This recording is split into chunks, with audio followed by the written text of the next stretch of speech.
is Tony Robbins. Welcome to the podcast once again. Today's focus is on the power of anticipation. Look, if I could give you one competitive advantage in business, it would be to stop reacting and start anticipating. You know, we have all heard the story, I'm sure, and I had the privilege of working with one of the greats in hockey, Wayne Gretzky, and everyone said, look, he's not the tallest guy, he's not the strongest guy, he's not the fastest guy, and yet he's the best. And when somebody asked him a long time ago, you know, how is it that you manage to consistently be one of the best players in the game, and perhaps in history? And he was very, very calm about it and very humble. And he said, well, perhaps it's because I skate to where the puck is going, not where the puck is. The anticipation where the puck is going was his advantage. In business, the more you can anticipate what's happening with your clients, what's happening in the economy, what's happening with competition, the greater advantage that you have. And yet it's also an advantage in terms of understanding just stages of life. What's happening to you personally? What's happening to your family, to your kids? I always say that, look, leaders anticipate and losers always are in reaction. An example I often give is playing a video game against a child. I'm sure you've all been roped in at one point where you knew better. Maybe you gave a child a gift for Christmas or their birthday, and you're a mom, a dad, an aunt, or an uncle, and the young boy or girl says to you, oh, come play this game with me, uncle, mom, dad, whoever you are. And you say, no, I'm not good at it. And they go, no, it's really easy. Let me just show you. And they go and they pick up the gun and they kill like 10 guys in 10 seconds. And you go, heck, I could do this. They go, come on, join me. So you say, okay, I'm going to show this kid a thing or two. And what do? You get in there and bam, bam, bam. In 3 seconds, you're dead. And the child looks at you and says, that was very good. And then they go and shoot bam, ba bam, ba bam, ba bam, ba bam. And they go on for 45 minutes before they get knocked out of one turn. Now you're pissed. Now you're frustrated. Now you're going to show this kid. You're really determined. And what happens? You're dead in 5 seconds. And the kid goes on for another hour. You know the drill, right? We've all been there. So why does the child always win? Why? Is it because they're smarter, because they're quicker, because they're faster, because they're younger? No. It's because they know the road ahead. They know the road ahead because they played this game before. So they're not reacting, they're anticipating. They know the first bad guy is going to be on the left and up, and the next bad guy is going to be on the right and down. And so they can go there instantly without hesitancy instead of trying to react to a problem or a challenge that comes forward to them.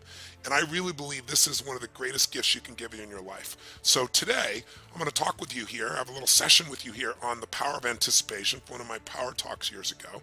And, you know, if you think about it in business, those that anticipate, those that find that advantage, those are the people that completely dominate, right? It's another version to some extent of this idea of the blue ocean strategy, but in a different way. And if you will really anticipate, you're going to get a gigantic competitive advantage. So I want to talk with you about that. And by the way, I also want to point out to you in advance that some people anticipate for a period of time. I mentioned in this audio a little bit about the great advantage that Bill Gates created by his anticipation of where, you know, the personal computer market would go. But he stopped anticipating when it came to the web. That's why Google started to dominate at a higher level. Apple found its niche by anticipating. So that's what you're really looking for. And then to help you think about life differently, you know, many people try to think of anticipate tomorrow by looking at yesterday. And we're living in a time of geometric change. We know technology isn't just changing a little. We've hit that curve in the geometric growth where all of a sudden you have these giant transformations that occur. Over the next few 5, 10 years, 15 years, things are going to happen to look like magic. So I thought what we'd do is I asked Anna York to interview Martin Ford. Martin wrote the book, The Rise of the Robots, the technology and the threat of a jobless future. And what's really cool about this is, you know, everybody talks about they want things to be better, but nobody wants to change. And we're going to go through some major changes in our job market, in our technology, because not only are robots coming, this is not something 15, 20, 30 years from now. There's some coming right now, but the price point's going to be so low, it could give you a huge advantage in business if you understand what's coming.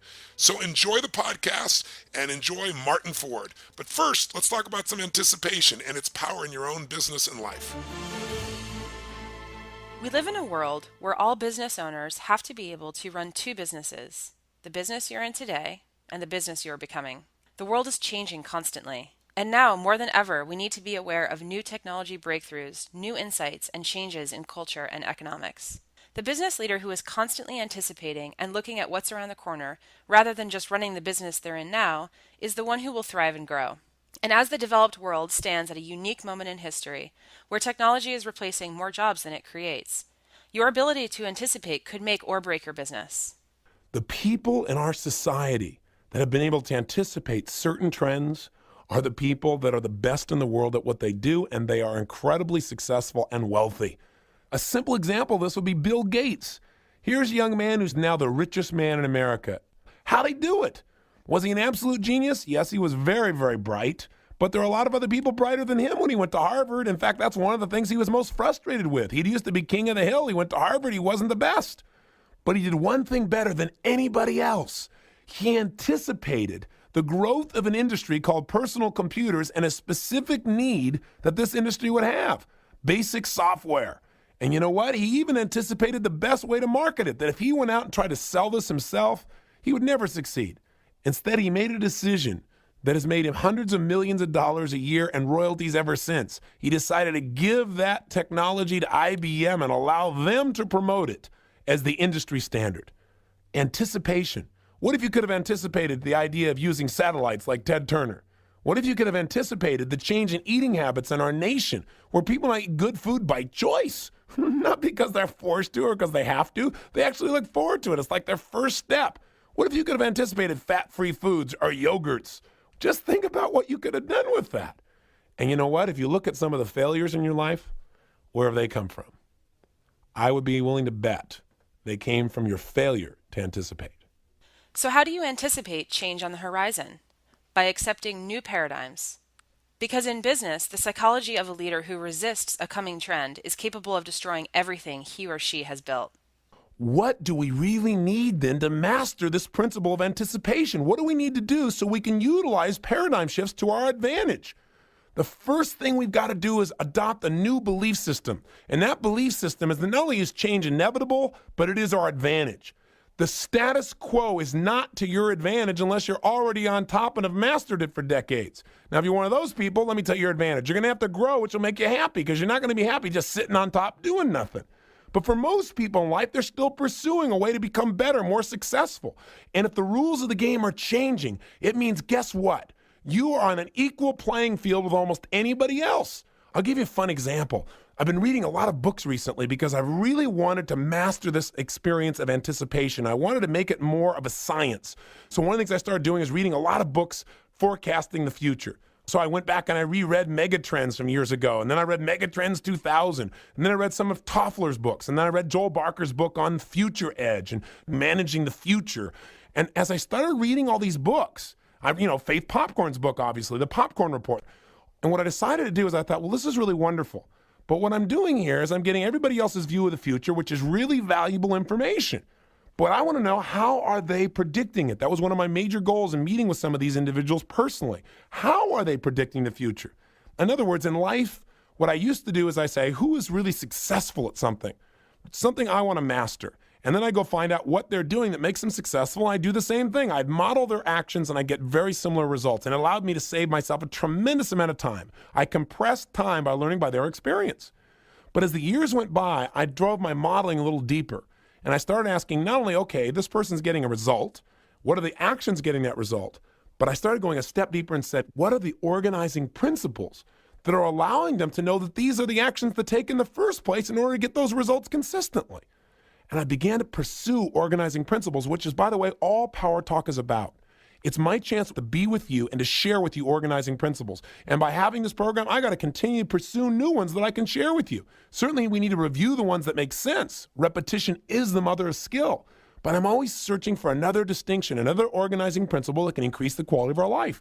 So with these people that are futurists, I started saying, okay, what are they doing? Then I started saying, how are they doing it? Where are these trends really coming from in the first place? And as I pursued that, I started looking not just at the trends, which all these books told me about, but how do you track trends? There's a great book called Trend Tracking. And this book describes the way of actually tracking them. It's kind of like what these futurists do to start making their predictions. So now we knew a little bit about their actions. So then I said a step deeper. Okay, I can see how to track it, but where do they actually come from? And I realized that all actions, everything that we're doing, all the behaviors of the masses, those trends are coming from a conditioned way of thinking. So I started studying paradigms, the thought processes that are consistent amongst mass number of people, where a large number of people share the same assumptions about what the rules of the game are, about what's going to happen. They may be absolutely wrong, but if enough people believe it, people start to buy into it. Then I started saying, well, where do those assumptions come from? And where those assumptions come from? Through history. So I've been reading all these books on history and looking at how different ways of thinking through history have created certain consequences in our society. And then I dug even deeper and said, okay, where do these ways of thinking come from? What shapes the way we think and the way we feel in the first place? And I got back down to pain and pleasure. Now, why am I telling you all this?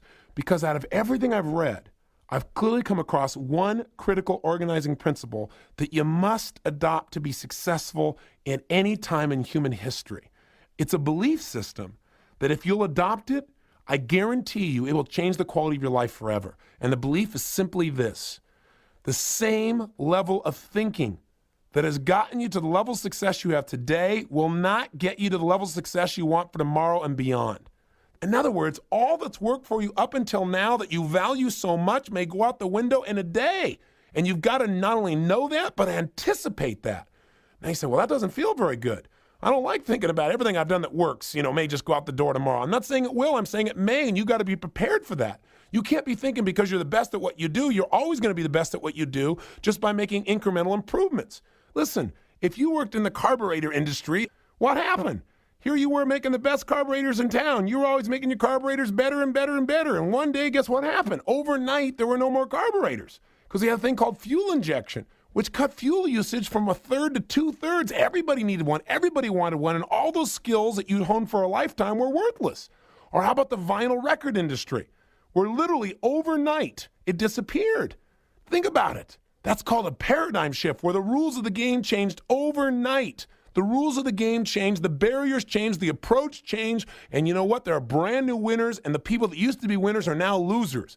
This is very good news for you because it means if you stay on the cutting edge, if you anticipate, there's always a way for you to make your fortune. There's always a way for you to be at the cutting edge. There's always a way to turn your company or your career in a whole new direction. But you've got to operate from this principle that says just because it's worked up until now and because it's made me successful doesn't mean it will tomorrow. One of the most powerful triggers of change is new technology. Think about it. How fast did the movie rental industry change? Blockbuster is a thing of the past, and now Netflix is a household name. And consider a few other technology disruptors. How about Instagram, which Facebook purchased in April 2012 for $1 billion? Think about it. If you came up with the idea of a mobile app to share your photos through filters with friends, you'd have $1 billion today. Need more proof? Consider the mobile messaging service WhatsApp that Facebook purchased for more than $16 billion. WhatsApp was founded in 2009, and 3 years later it was processing 10 billion messages daily.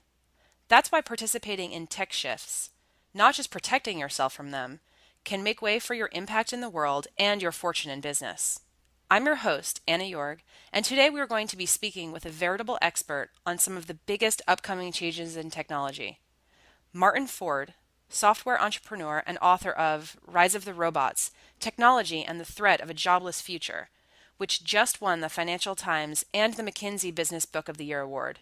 Martin, thanks for joining us and congratulations on the success of your book. Well, thank you, and thanks for having me. Great.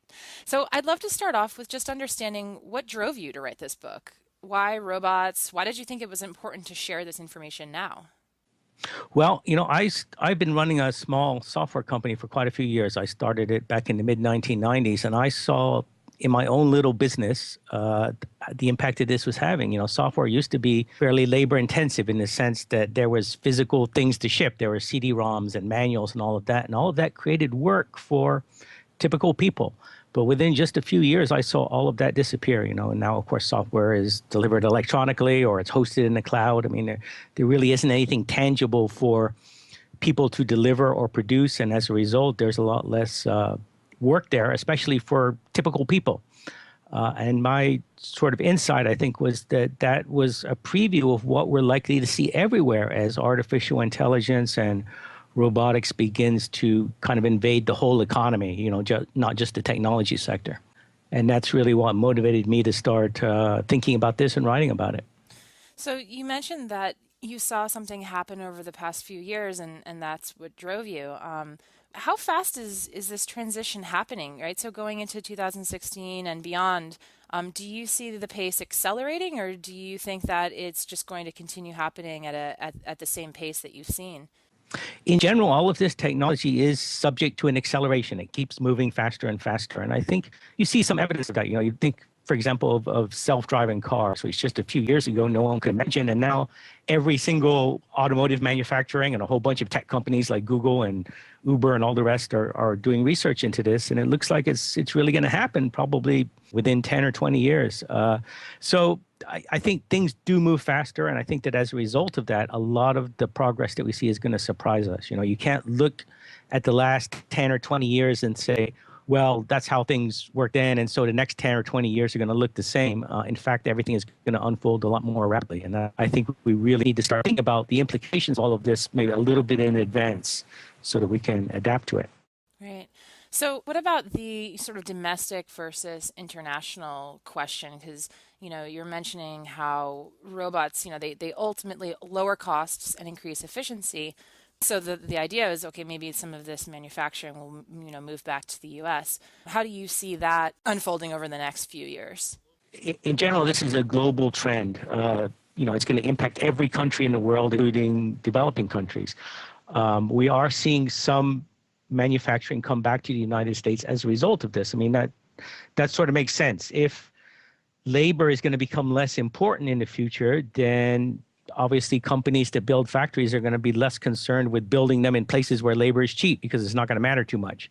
And so they'll begin to look at other factors. For example, it will make sense to build factories close to markets or in a way that minimizes transportation costs and so forth. And so you are seeing some factories come back to the United States, especially in areas like the textile industry.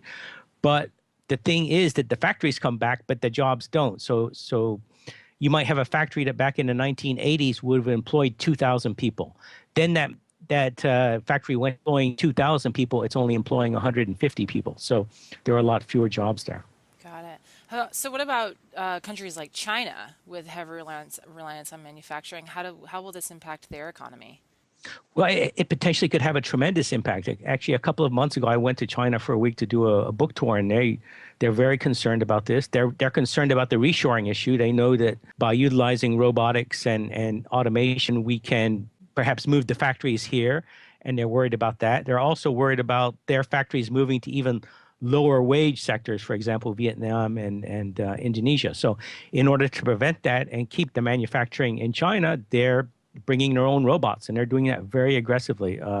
China is now the biggest market in the world for industrial robots, and it's accelerating very rapidly. So there's definitely going to be an impact there, and there is the concern that going forward, there may not be enough of those factory jobs, even in China, to employ the huge number of people that really rely on that there. Wow. So outside of manufacturing, you also mentioned that low-wage jobs like fast food and people who work in agriculture, that those will be impacted as well. And I think that's pretty easy for a lot of us to wrap our heads around, you know, flipping burgers or other types of manual labor. But what's very interesting is you also noted that the medical field and the legal field and creative fields like writing, music, and art could also be impacted. Can you give us maybe an example of that? Sure. I mean, in general, that's, I think, going to be the biggest disruption in the United States because, of course, manufacturing is no longer very important in the United States in terms of employment. I mean, not many people work in manufacturing. Everybody works in the service sector. But we are seeing these technologies come really across the board. As you say, it's going to impact the low-wage jobs, but it's also coming for the high-wage, white-collar jobs, things that are done by college graduates. And examples include smart algorithms that are taking on some of the work that used to be done by lawyers and paralegals in terms of reviewing documents to figure out which ones are relevant to court cases. There are systems that can do basic journalism that can tap into a stream of data, and then automatically by analyzing that data, they can put together a pretty compelling news story that really it's not easy to see at all that it's written by a machine. It looks just like a person wrote it. And, you know, a lot of those technologies are just at the beginning now, but again, there is this process of acceleration. So it's going to get better and better. And I think that one of the things we can expect is that eventually any kind of knowledge-based job, the kind of job where you are sitting in front of a computer doing something relatively routine and predictable, for example, cranking out the same kind of report or the same kind of analysis again and again, all of those jobs are ultimately going to be susceptible to white collar automation, not to robots, obviously, but to smart algorithms and to machine learning and so forth. So that potentially could have a huge impact. And again, the important thing is that these are skilled jobs. I mean, these are the jobs that people who go to college take. And so one of the implications of this is that it kind of upends our conventional thinking about how all this works and what the solution should be, because the solution traditionally has always been that if a robot takes your job, then we ought to send you back to school and give you some more training so that you can do something more, at a higher level. But that conventional way of thinking is really beginning to be upturned by this. Interesting. So going into small business, because a lot of the things you just mentioned, like for instance, writing, if it's a large media company, I could see an algorithm replacing a writer, like you said, like the example that you had used for writing a baseball story or a sports story. What about for small businesses? What are some of the implications for small business owners?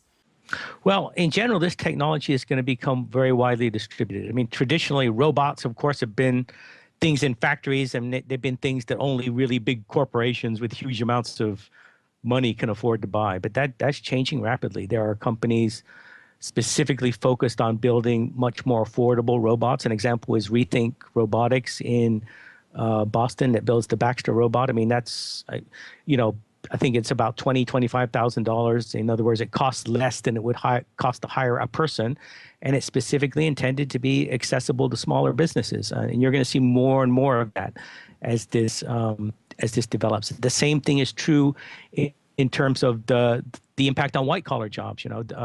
We're seeing really just kind of a proliferation. So that instead of being these incredibly expensive enterprise software type things that only big corporations can afford, it's going to be apps, and it's going to be things that in some cases might be free, for small business to access, that they can begin to leverage in their businesses. And of course, that's a very positive story for many small businesses. It means there are going to be tools out there that you can utilize that will allow you to compete. But of course, it also means that the smaller businesses, which everyone says are the primary engine of creating jobs in our economy, are likely to perhaps be less labor intensive going forward. And in fact, you already see evidence of that. It turns out that I saw a recent analysis that says that most small businesses that have been started are really just one person now.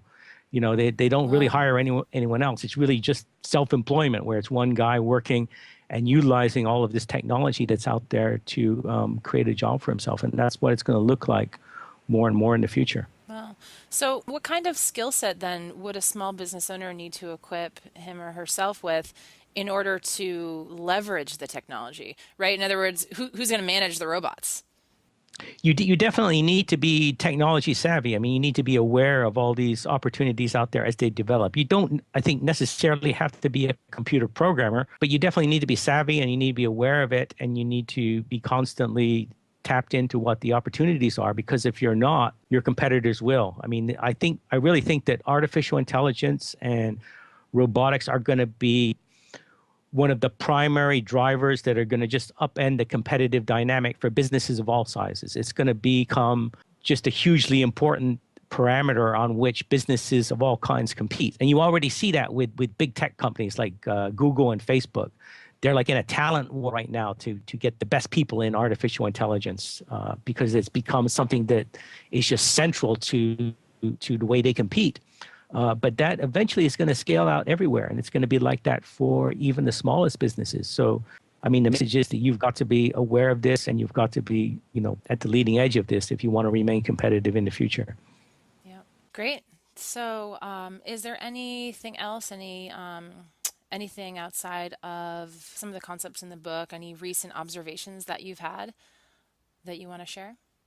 Well, my general impression is that this is continuing to move. I mean, I see news stories every day that surprise me. I mean, one of the things that's really amazing is the progress in artificial intelligence, and it's particularly in an area that's called deep learning, where you now have machines that can, for example, recognize images better than people. And that's just amazing and incredible. I mean, because this, looking at a visual image and figuring out what it is something that human beings are particularly good at. And if the machines are getting better even at that, then it really, I think, portends a disruptive change. So it's really important to be aware of the extent of the progress we're seeing. And it's really going to have big implications across the board, I think.